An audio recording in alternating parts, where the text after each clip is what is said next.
Thank you so much.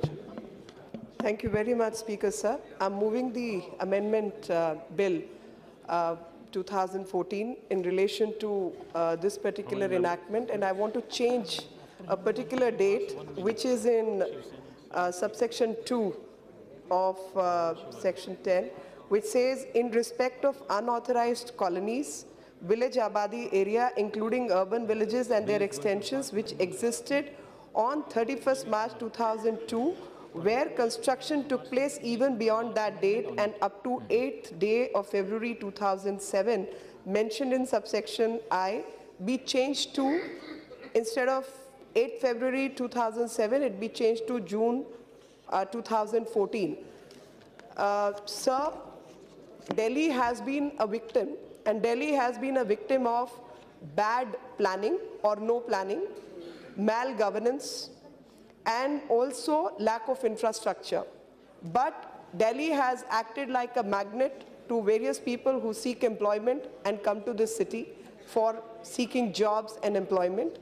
End of the day, you can't even purchase a land in authorized or approved colony because there is no land available. DDA was supposed to do the planner's job, but DDA ended up being nothing more than a builder over these 15 years, and builder also of a very poor quality.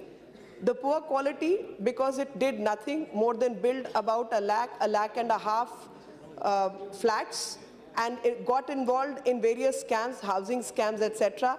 And there was no planning and development area which happened. There was no private colonizer to build and cut colonies. With the result, there was no housing facility available to those who were coming to this city.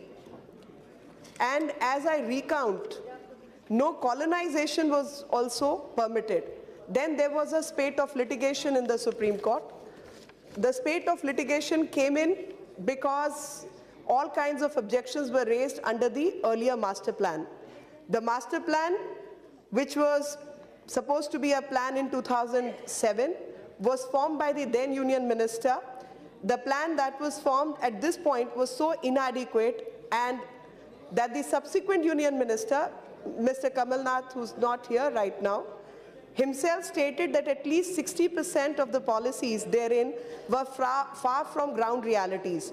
For this reason, the plan had to be revised, which exercise was completed by early 2015. Why this amendment, sir? When the Supreme Court ordered demolition, which was passed in 2004, there were only 50,000 cases involved.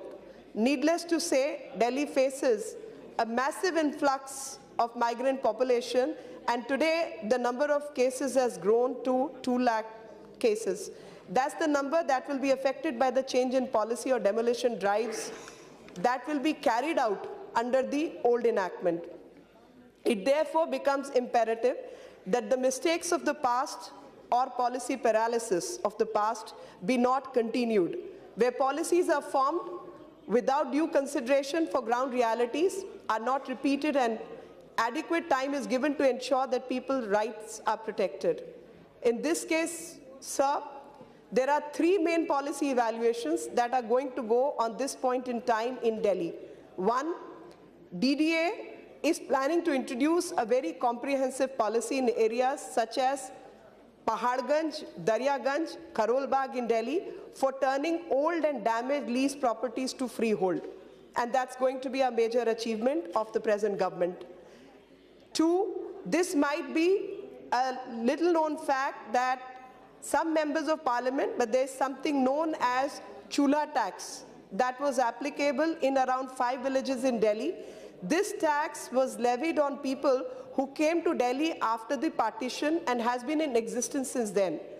The DDA is planning to take yet another progressive step and remove this chula tax so that proper ownership rights can be granted to the concerned people.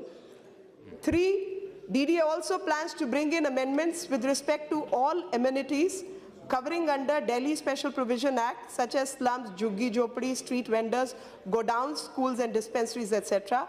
This is a vast set of buildings and institutions and is an exhaustive exercise that requires careful studying and understanding of the ground level problems.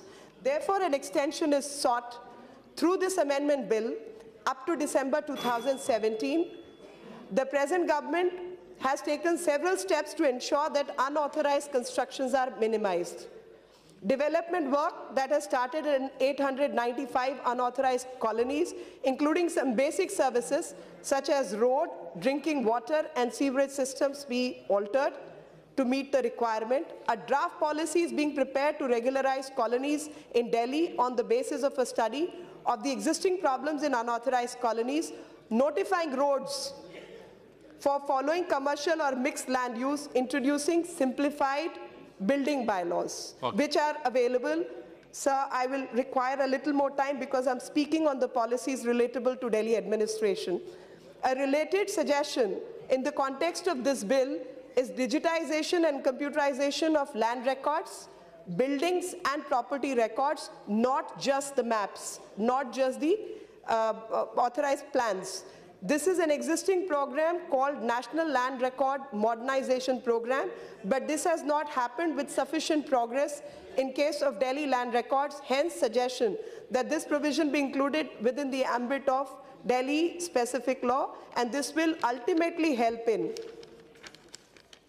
passing building plans through e-system, submission of income tax, conversion charges, booking of unauthorized construction, regularization of property tax without dispute, trade license, recoveries of Teh Bazari by MCD, recoveries of damages by DDA, recoveries of misuse, charges of any property, residential or commercial or industrial, getting freehold property.